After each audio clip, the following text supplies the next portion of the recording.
Welcome back to another video by Mrs. P. I'm your host for this walkthrough of the lesson plan, Mrs. Perry.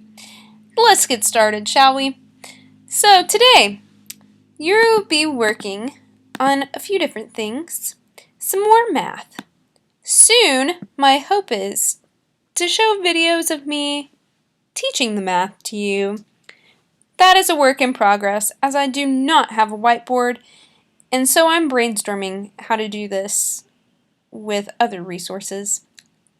TBD. We'll figure it out. Anywho, key when adding decimals, make sure to line up your decimals so that your tens line up, your ones line up, your tenths line up, and your 100ths, your hundredths line up. Okay? Everything needs to be lined up with its own place value. When I say line up, I mean they're on top of each other. You need to write these out vertically. So one on top of the other, making sure that your decimals are lined up, and then every number to the left of the decimal is lined up with the corresponding number in its place value, and on the right side of the decimal.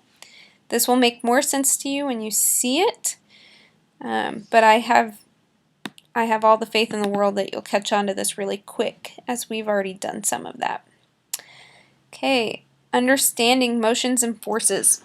So, before you try to practice memorizing the 3 laws of motion again, I want you to see what you can remember from Tuesday, and see if you can tell them back to your parents. If you can't, then of course refer back and keep memorizing them. But see how much you can remember from Tuesday, even if you don't remember exactly which law goes with what. So even if you don't know if it's the first, second, or third law, but you know one, try to go ahead and teach it to a parent or a sibling before looking again. Then have a little video on motion and forces. Hopefully you find it helpful. And then if you have the materials or the time or the energy, and your parents do, if you go to this website, there are a couple different demonstrations. They're kind of funny since it's from India. At some point it talks about using cricket balls, but I'm sure none of you have those, so you can use something else. But you can check this out if you've got the resources and time. If not, no worries. Then for grammar, direct quotations at the beginning of sentences. That's like, I'm going to type something into Google just so you can see it. Oh, look, it pulled up from last time. I made one video and it failed, so it remembered. If you have a direct quote at the beginning of a sentence, your sentence will start with quotation marks, capital letter, then comma, close quotation marks, and then said whoever. Okay? So you're just moving your quotation marks at the beginning, comma, close quotation marks, and then the rest of your sentence. Okay? Outline story arcs. You really kind of did that when you plotted out your story, so there's no need. Begin to write it. So if you haven't begun to write the story you've been planning out, start to write it. If you've already written it, go back, make sure you have correct capitalization, correct grammar, correct spelling, and if you need a parent to look over that and help you make those corrections, please do, and make sure you figure out what maybe you could have written more clear. And if you've done all of that, I would love for you to illustrate your story, and I'm hoping to get a Facebook page up maybe tomorrow, where we can all share what we're doing at home so that we can see each other and see what we're working on. It'd be great if we also get some more dance videos to Newton's 3 Laws of Motion up on there. Just saying. But something like this where we can both read and see your illustrated story would be really great. Review of concepts not in book, just ignore that. I forgot to delete that out. Okay, review rules in list Q3, words. So look over your words in list Q3. If any of them have rules, try to teach your parents how those rules work in those words. So why does a certain rule apply to one of your words? And you'll kind of try to teach them. If you can't, if you don't understand why there's a silent final E in a certain word, look back over your rules. This is a good time to review your rules. Then just study your Q3 words in any way that's helpful for you. So if you need to spell them out loud, feel free. If you need to write them down, write a story with them. Any way that you can really learn your words well. Usually parents, we do this either with a game or a little spelling bee on Wednesday. So if you have time, you can always practice them with your students like that, where they spell them like a spelling bee. Or write them out, just check them. Go over Chapter 3 vocab of the bronze bow, and then read Chapter 3 of the bronze bow. It's pretty straightforward. I do have a list of your words, and we can go over those together actually. So, Chapter 3, let's look at these words. Quivered. Something quivered, it moves with a slight shaking motion. So sometimes if you're about to cry, your lower lip will quiver, it'll shake barely because you're trying to hold it back. So quivered is to move with a slight shaking motion. Seldom means not often. If you do something seldomly or seldom, you don't do it very often.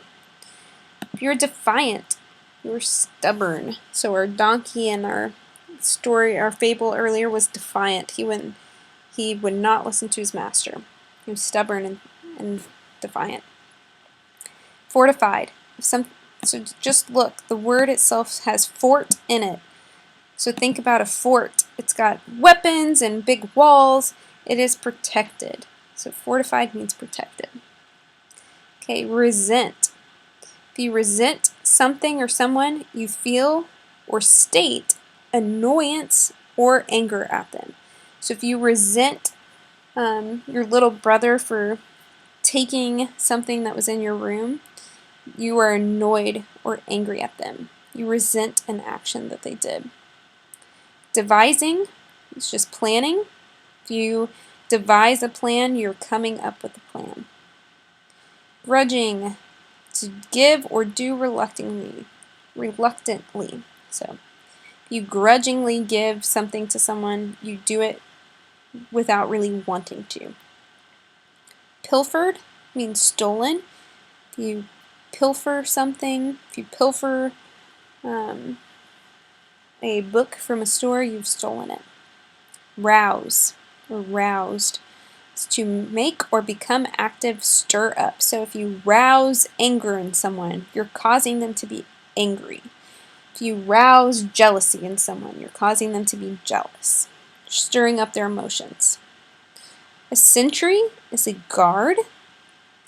Vigorous, done with force and energy. So you vigorously greet one another at school in the morning. You do it with a lot of force and energy. Vigorous. Remorse is a deep regret for having done wrong. So if you have remorse, you're very upset that you did something wrong. And by doing something wrong, I mean not like making a mistake. Like you knew something was the wrong thing to do and you did it, and then you really regret it. You have remorse. Sullenly is bad-tempered and sulky. So just pouting and being upset with something, you're sullen. Begrudge is to envy someone the possession, so they own something, or enjoyment of something. So it's like you envy them. You envy what they have or what they enjoy. You begrudge them. And subside. Subside is to stop slowly. Okay, there are your words. Let me go back to the internet.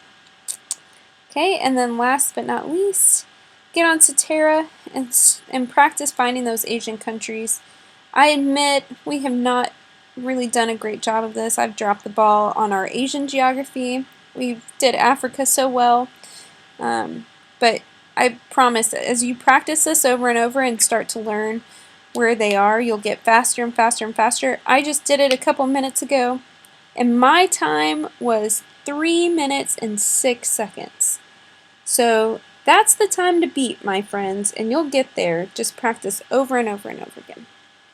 Alright, that's your Wednesday. I'll send you notes for Thursday, but there's that. Love y'all, miss y'all, and I'm praying for y'all.